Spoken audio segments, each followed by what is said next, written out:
আসসালামু আলাইকুম রহমতুল্লাহি ওবরাকাতুহু। প্রিয় দিনী ভাই বোনেরা, কেমন আছেন সবাই? আশা করছি আল্লাহর রহমতে অনেক ভালো আছেন। আজ একটি বিষয় আপনাদের সঙ্গে শেয়ার করব। সেই বিষয়টা অনেক গুরুত্বপূর্ণ।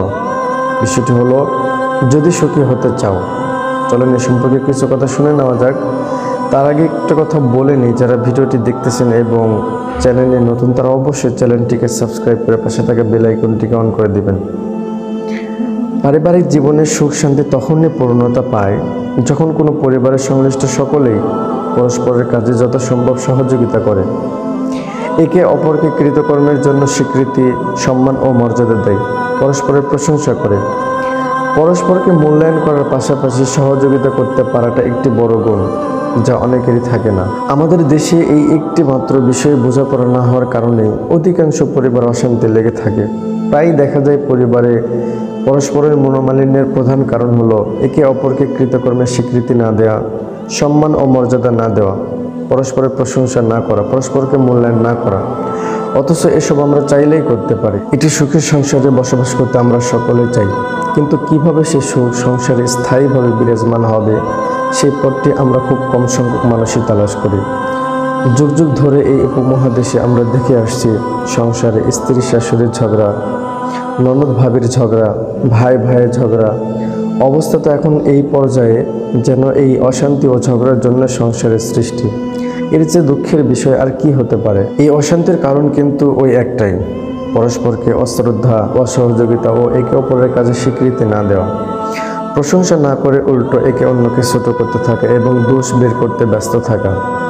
এই বিষয়গুলো আমরা যে শুধু হিন্দি সিরিয়াল দেখে শিখেছি তা কিন্তু নয়, বরং আবহমানকাল হতে এই অঞ্চলের মানুষ এটাই শিখেছে। ঘরের বউ আর শাশুড়ির ননদ এরা পরস্পরের শত্রু ও প্রতিদ্বন্দ্বী। মূলত এটা আমরা ভুল শিখেছি। ইসলামের শিক্ষা না থাকার কারণে বা থেকেও এর বাস্তবায়ন না করার কারণে আজকে আমাদের প্রায় পরিবারের একই অবস্থা। অশান্তি ও ঝগড়া বছর জুড়ে লেগেই থাকে। শুধুমাত্র বউ শাশুড়ি ননদ এদের মধ্যেই কিন্তু এই অশান্তি সীমাবদ্ধ নয়, বরং এটা আরেকটু বৃদ্ধি হয়ে স্বামী স্ত্রীর মাঝে চরমভাবে প্রসার ঘটে।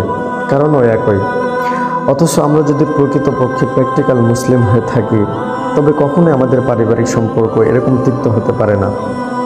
আসলে মানুষ পরস্পরকে আপন করে নেওয়াটা যতটা সহজ, তার চেয়ে অনেক গুণ বেশি কষ্টকর পরস্পরকে দূরে রাখা, অসম্মান করা ও হেনস্থা করা। কিন্তু আমরা সহজটা করে সুখে না থেকে কঠিনটা করে দুঃখে থাকতে অভ্যস্ত। এটা আমাদের রুচিহীনতা, নিচতা ও সংকীর্ণতা ছাড়া আর কি হতে পারে? অপরদিকে আবহমানকালের প্রাপ্ত ভুল শিক্ষা বা হিন্দি সিরিয়ালে সমাজ বিধ্বংসী কুশিক্ষা দিয়ে মগজ ধোলাইয়ের বিপরীতে ইসলামী শিক্ষার আলোকে যদি আমরা পরিবার গঠন করার ন্যূনতম চেষ্টাও করতাম, তবে মনে হয় না এত বেশি পারিবারিক অশান্তিতে আমরা হাবুডুবু খেতাম। আসুন একটু চোখ বুলে নিই বিশ্বনবী মুহাম্মদ রাসূলুল্লাহ সাল্লাল্লাহু আলাইহি সাল্লামের পবিত্র জীবনীতে। পারিবারিক জীবনে কেমন ছিল ওনাদের পারিবারিক সহযোগিতা? হযরত আয়েশা রাদিয়াল্লাহু তাআলা আনহাকে জিজ্ঞাসা করা হলো, রাসূলুল্লাহ সাল্লাল্লাহু আলাইহি সাল্লাম ঘরে কি কাজ করতেন?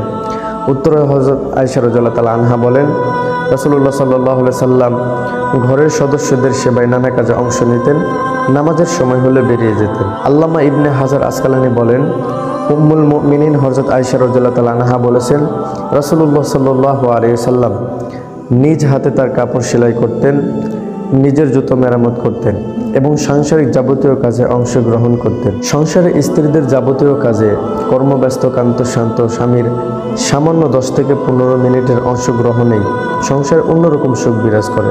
স্ত্রীদের কাজে সহযোগিতাই হলো বিশ্বনবী মুহাম্মদ রাসূলুল্লাহ সাল্লাল্লাহু আলাইহি সাল্লামের সুমহান আদর্শের অনুসরণ ও অনুকরণ তথা সুন্নাত। স্বামীদের সহযোগিতায় স্ত্রীদের সাংসারিক কষ্টের কাজেও তাদের মনটা কৃতজ্ঞতাবোধে ভরে ওঠে, যার ফলে সংসারের রঙই বদলে যায়। অশান্তির পরিবর্তে প্রতিটি মানুষের সংসার সুখের সংসারে পরিণত হয়। এ তো গেল স্ত্রীকে স্বামীর সহযোগিতার দীক্ষা। এবার আসুন দেখিনি বউ শাশুড়ি ননদ বা পরিবারের অন্যান্যরা পরস্পরের প্রতি কেমন আচরণ করবে। আল্লাহ তাআলা বলেন, অতঃপর তাদের পালনকর্তা তাদের দোয়া এই বলে কবুল করে নিলেন যে, আমি তোমাদের কোনো পরিশ্রমকারীর পরিশ্রমই বিনষ্ট করি না, তা সে পুরুষ হোক কিংবা স্ত্রী লোক, তোমরা পরস্পর এক। সূরা ইমরান আয়াত নং 195। একজন প্রকৃত মুসলিমের শিক্ষার জন্য এই একটি মাত্র আয়াতই যথেষ্ট। কোরআনে আল্লাহ পাক বলেন, তোমরা পরস্পর এক।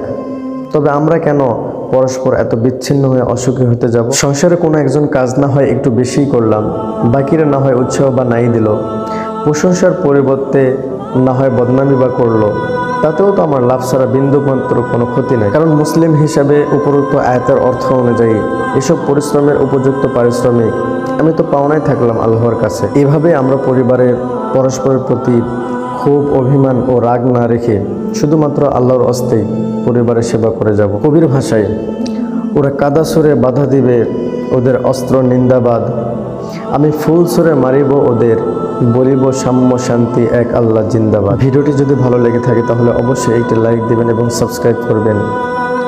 আল্লাহ রাব্বুল আলামিন আমাদের সবাইকে আমল করার তৌফিক দান করুন। আমিন।